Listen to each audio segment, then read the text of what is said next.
Hello, students. Today we are going to do the chapter A Synopsis, The Swiss Family Robinson. Now, what do you mean by a synopsis?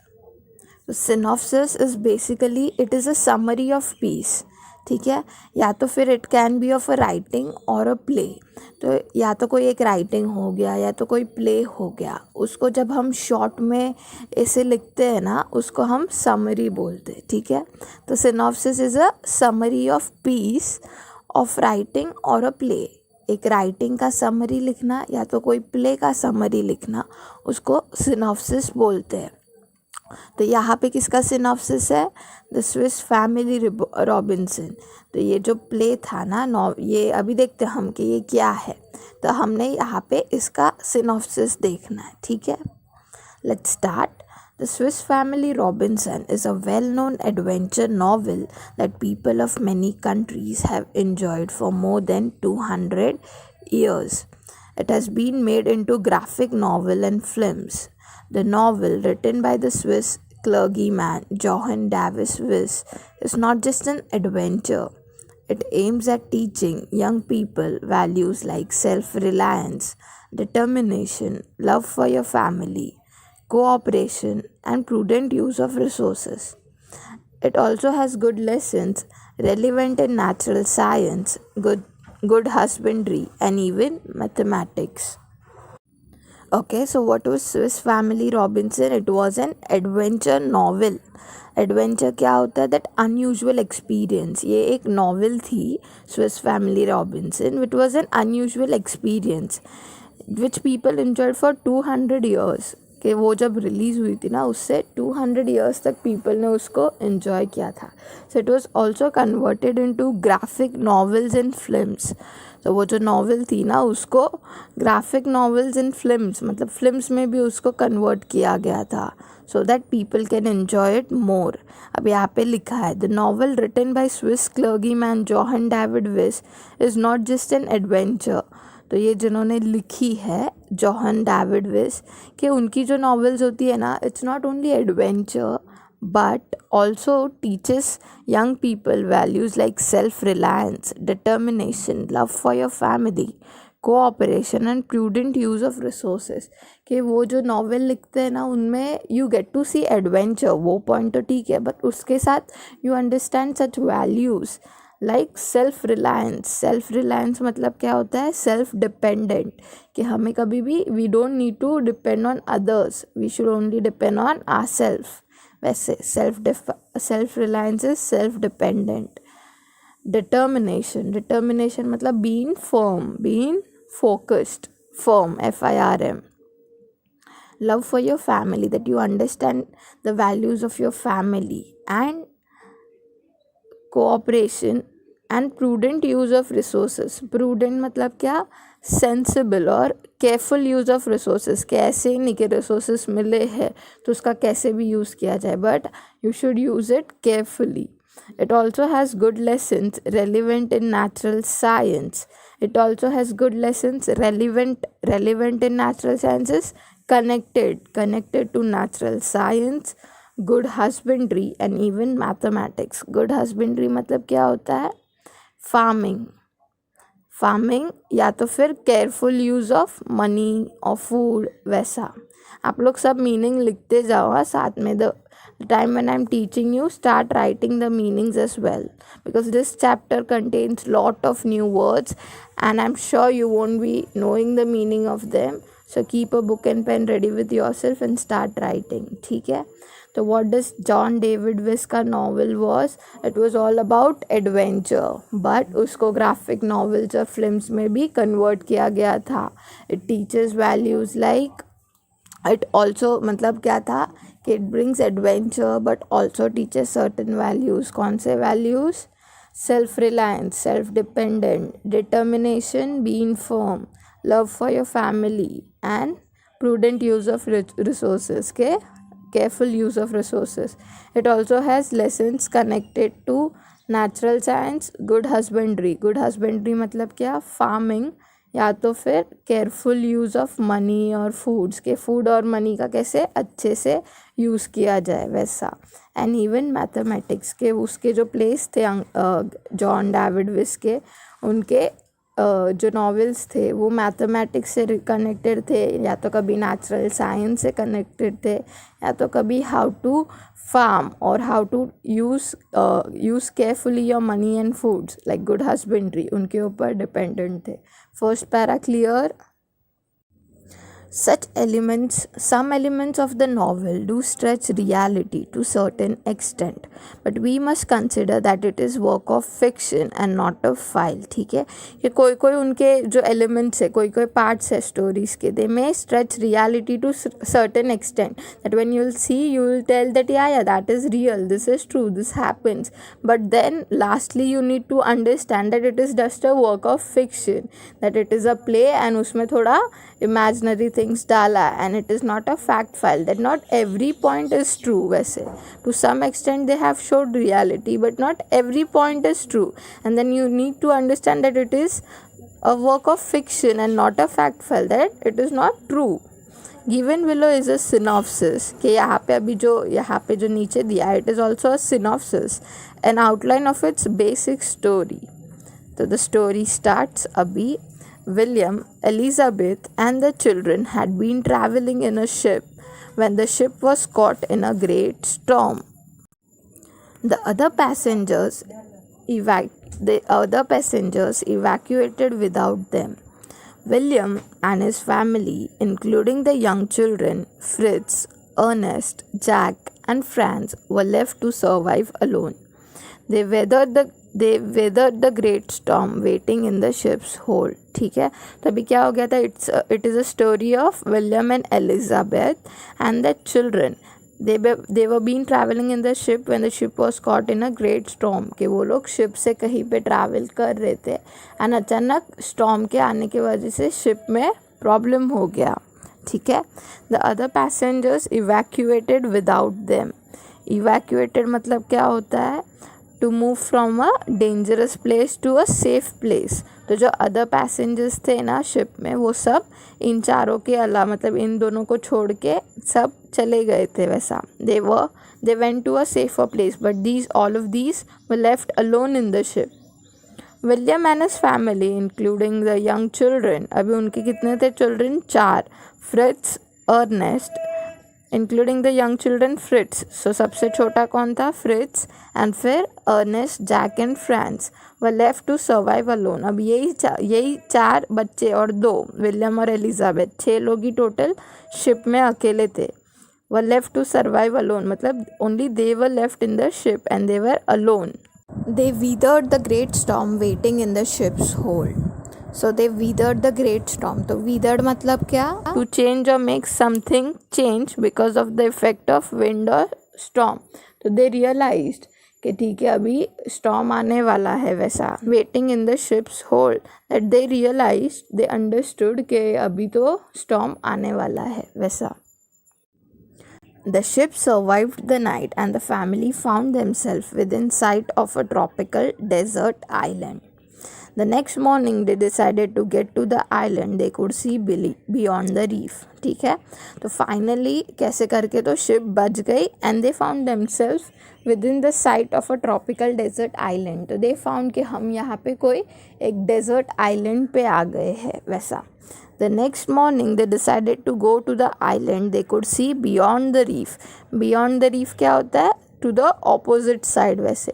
तो जहाँ पे वो लोग आ गए थे ना उसके opposite side they could see an island. That they decided to go there. With much effort they constructed a vessel out of tubes.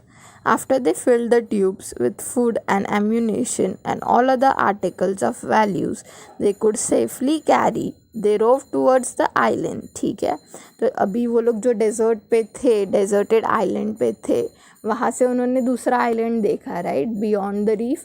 So they decided to go there, but वहाँ पे जाते वक्त दे डिसाइडेड कि हम यहाँ से कुछ सामान लेके जाते हैं वैसे. तो what do they took with in themselves?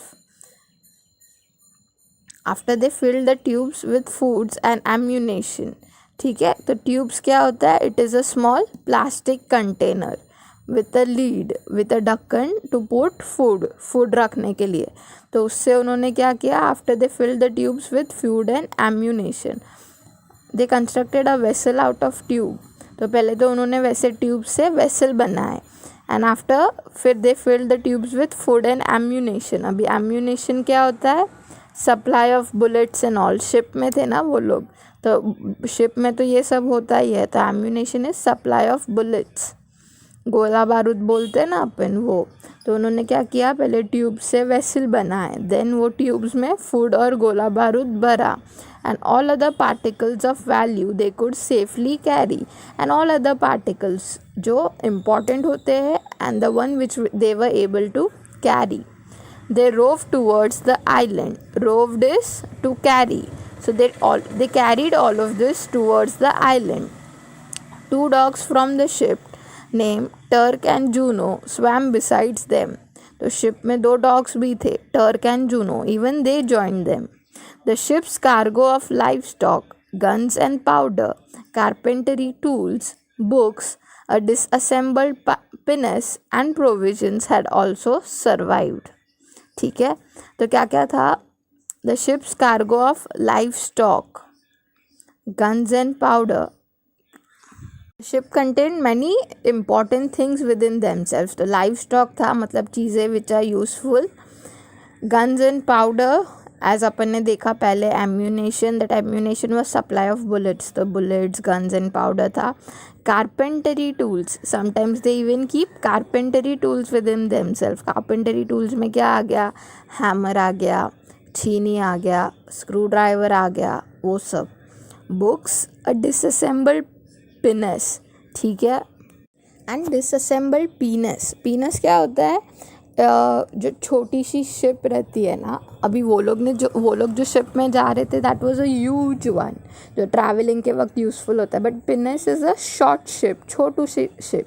But I show you the picture, see this is called pinnace. तो disassembled pinnace is, disassemble is टूटा फूटा। तो वो जो शिप में वो लोग आए ना, उसमें वो लोग को क्या मिला, some carpentry tools, some guns and powders, books, disassembled pinnace, ये छोटा टूटा हुआ ship, and provisions had also survived. Provisions मतलब क्या होता है कि supplies of food and drink, specially for small journey. कि जब छोटी सी जर्नी करनी रहती है ना, तो शिप में भी सामान होता है खाने पीने का। तो वो सारा जो सप्लाईज ऑफ फूड था ना, इवन दैट वाज सर्वाइव्ड। तो ये सब लेके वो लोग कहाँ चले गए, सामने डेजर्टेड आइलैंड पे चले गए, ठीक है। Over the next few days, William, the father, attached the floatable old kegs to one another and built a bow that curved around them. The family had landed successfully on the island. They set up a tent and softened the floor with armloads of grass they cut and spread to serve as their beds. ठीक है। तो अब क्या हुआ, that over the next few days they attacked the floatable old kegs. केग्स क्या होता है, it is a round metal container which is use for storing beer रखने के लिए जो छोटा सा कंटेनर होता है ना, basically it is of wood. Wait I will show you the picture, see this. उसका उसने क्या किया, टू वन अनदर, केग्स को कनेक्ट किया एक दूसरे से एंड बिल्ट अ बो that curved around them. And उसने क्या बनाया, बो एंड एरो बोलते हैं ना आप, वैसा। They set up a tent and softened the floor with armloads of grass. Armloads क्या है, thing which can be carried by one hand. तो उन्होंने the family had they set up a tent and softened the floor with armloads of grass.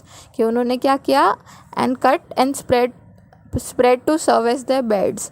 तो arm load is, एक हाथ में जितना grass आ सके ना उतना वो ग्रास उन्होंने काटा and then they spread to serve as the bed. और फिर वही ग्रास को वो लोग ने नीचे स्प्रेड कर दिया, बिछा दिया, so that they can serve there as a bed, कि एज अ बेड वो लोग यूज़ कर सके क्या, वो ग्रास।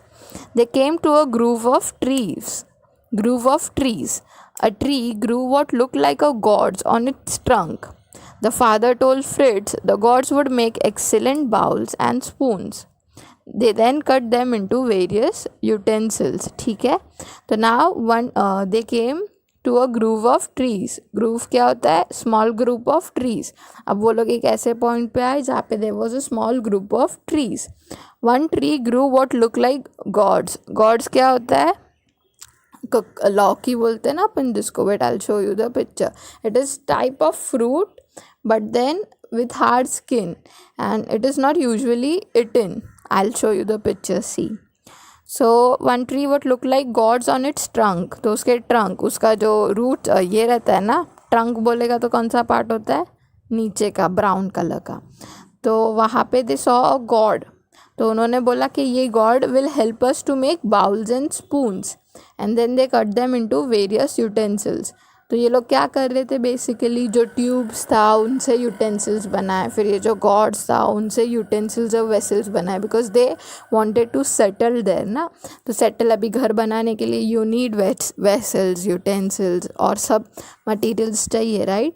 तो उन्होंने वही किया कि ये गॉड से उन्होंने स्पून्स, वेसल्स बनाए. Understood. After some day, Elizabeth informed William that she wanted the family to move to a safer place.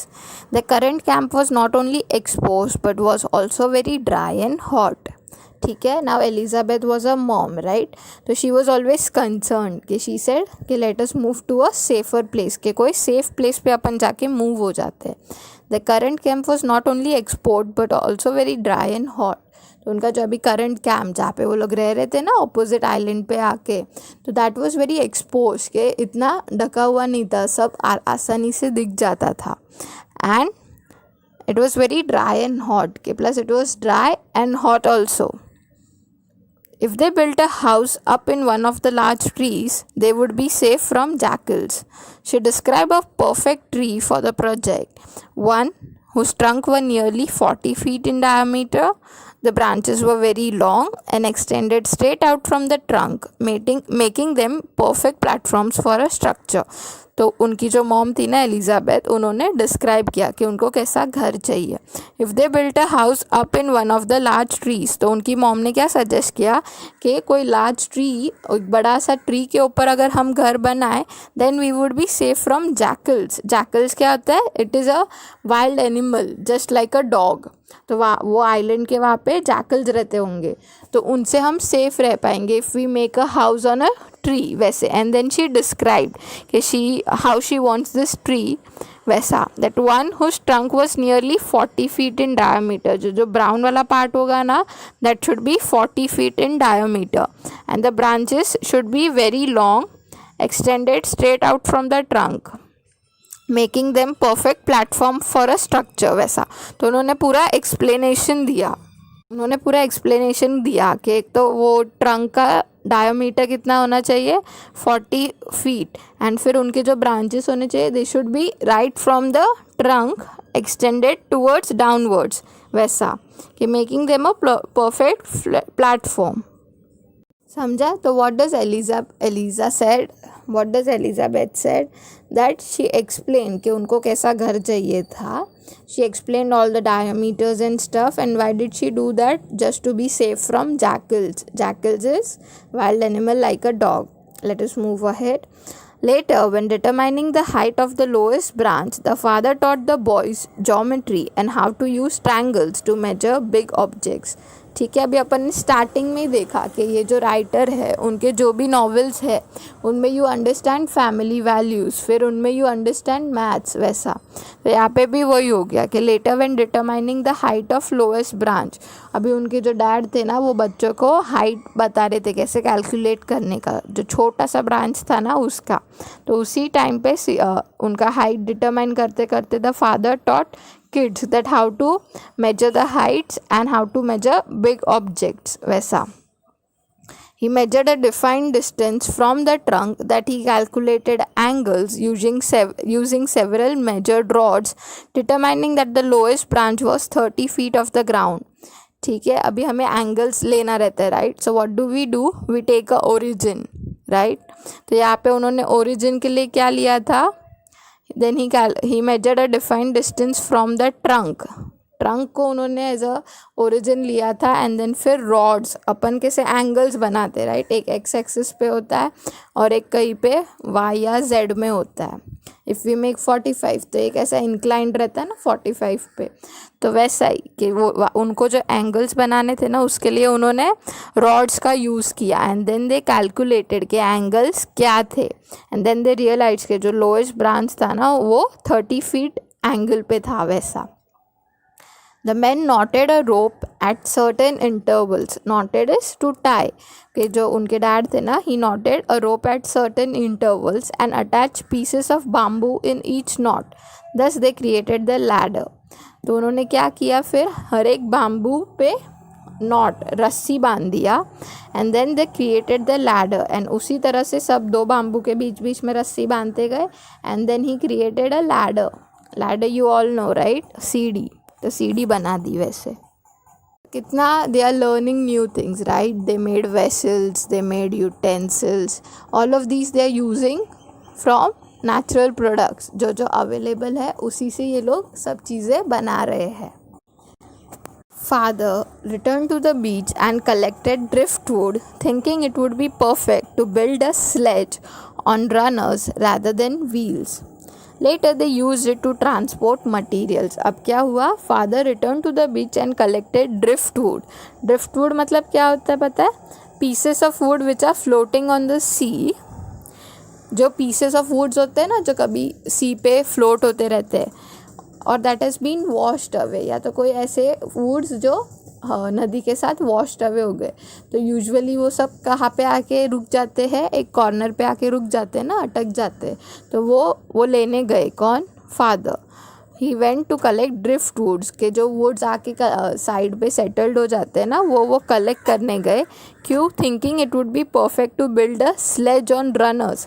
अब स्लेज क्या होता है, it is a vehicle without wheels. ठीक है, जो यूजुअली हम लोग स्नो एरियाज़ में जाते हैं तो वहाँ पे जो व्हीकल रहता है ना जिसमें व्हील्स नहीं होते, wait I will show you the picture. ये देखो, इसको बोलते हैं स्लेज.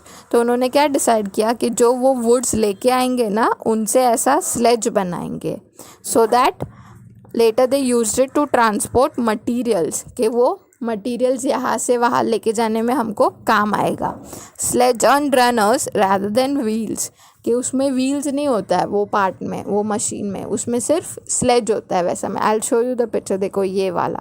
तो उन्होंने ट्राई किया कि वो जो वुड मिला ना अपन को नदी के साइड से, उससे हम लोग ये स्लेज बनाएंगे so that it would be helpful for us to transport goods from one place to another. Meanwhile, Elizabeth announced that the garden she had been tending was producing healthy plants. ठीक है, कब उसी time पे Elizabeth ने क्या announce किया, that the garden she was been tending which she was making, right, उस पर अभी healthy plants आने लग गए हैं. तो कौन कौन से plants थे, corns, melons, pumpkins and cucumbers were already growing. ठीक है, तो ये सारे प्लांट्स वो ग्रो कर रही थी एलिजाबेथ. अभी अपन ने चैप्टर के स्टार्टिंग में ही देखा कि this chapter helps us to understand values like husbandry. Husbandry मैंने क्या बोला था आपको, या तो एक फार्मिंग होता है plus careful use of money and foods. कि वो लोग एक आइलैंड पे रह रहे, राइट, सिटी में नहीं रह रहे कि अगर कुछ खाना पीना कम हो गया तो हम मार्केट से जाके लेके आ सकते, नहीं, वहाँ पे they are staying in an island. तो जो आजू बाजू मिलता है उसी से उनको सर्वाइव करना था. तो careful use of money and goods. तो अभी यहाँ पे हमको पता चलता है कि they made their own farm जिससे they were growing vegetables. The good husbandry, good farming वैसे. एंड उसके ऊपर क्या क्या आ गया था, they were corns, they were melons, pumpkins and cucumbers. The next day, only the father and Fritz traveled to the woods, exploring and finding such exotic plants as one with waxy food from which candle could be made. ठीक है, तो next day कौन कौन, dad और Fritz चले गए. Why, they wanted to explore and find such exotic plants. उनको कोई ऐसे एग्जॉटिक प्लांट्स चाहिए थे. एग्जॉटिक मतलब क्या, अनयूजुअल प्लांट्स चाहिए थे जिसका वैक्सी फ्रूट हो. Waxy is basically it is an adjective. यहाँ पे क्यों बताया, टू डिस्क्राइब द फ्रूट, कि जिससे वैक्सीज जिसका ये निकले कोटिंग टाइप निकले जिससे दे कुड मेक कैंडल्स वैसा. Fritz discovered a tree exuding a rubber sap. तो फ्रिट्ज ने कोई ऐसा ट्री डिस्कवर्ड किया एक्सक्यूडिंग अ रबर सैप। एक्सक्यूडिंग मतलब it was releasing a rubber sap. Sap क्या होता है? लिक्विड जैसा। तो उन्होंने, जो उसका छोटा चाइल्ड था फ्रिज, उसने कोई ऐसा झाड़ डिस्कवर्ड किया जिससे वो ये लिक्विड जैसा फ्रूट लिक्विड जैसा मटेरियल रिलीज कर रहा था। From which his father claim that they could make boots. तो उसके फादर ने बोला, वाओ, इससे हम लोग बूट्स बना सकते हैं। बूट्स क्या होता है? The shoes which we wear, वैसा। सिंपल टू अंडरस्टैंड, सब चीज़ें वो लोग नेचुरली यूज़ कर रहे। फ्रूट्स एंड वेजिटेबल्स एलिजाबेथ अपने फार्म में उगाती थी, एंड ऐसे सब ट्रीज या फ्रूट से ये लोग वेसल्स, बूट्स एंड ऑल बनाते थे। Thinking ahead of the next winter, father decided to create a place safe from the elements, a strong storage spot to protect themselves and their belongings. ठीक है, अब summer तो चला गया था, अब विंटर आने लगा। And what did the father decided? To create a place safe from the elements, कि कोई ऐसा हम लोग एक स्पेस बनाए, एक ऐसा प्लेस बनाए which could be safer. Now elements like, अभी वो लोग डेजर्ट एरिया में रह रहे, right?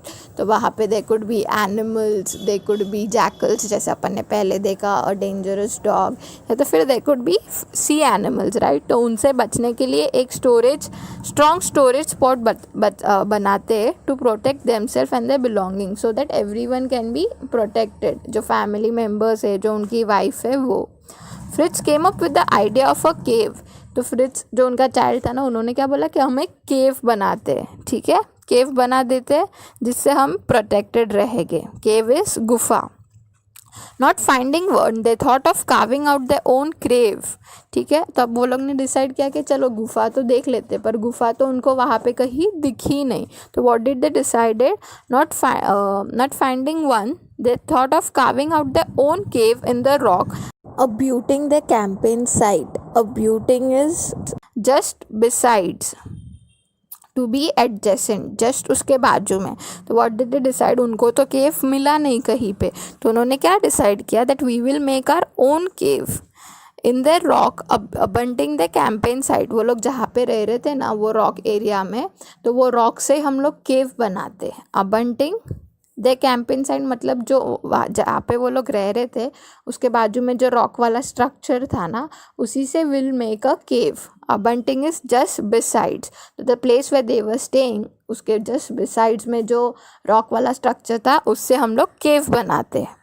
On the smooth face of the rock, father mark the dimensions for the opening, and they picked away at the hard surface with the axes, chisels, hammers and shovels. ठीक है, तो on the smooth face of the rock, father marked the dimension for an opening। ये जो smooth part था ना rock का, वहाँ से वो लोग ने डिसाइड किया कि ये हमारा ओपनिंग, ये हमारा एंट्रेंस रहेगा।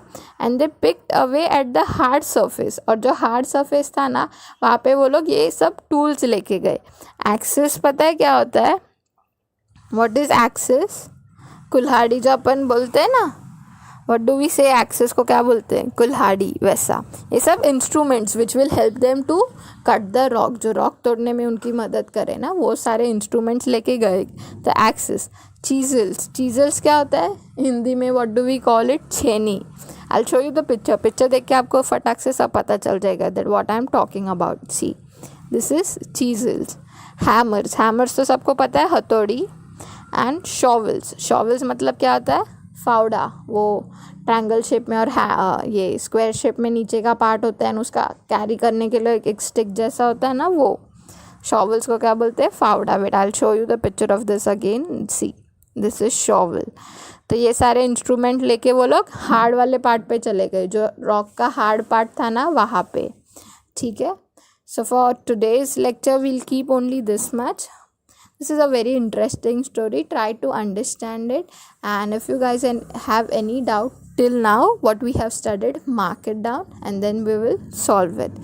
ठीक है, चलो then meet you all in the next lecture. Till then, bye bye, take care.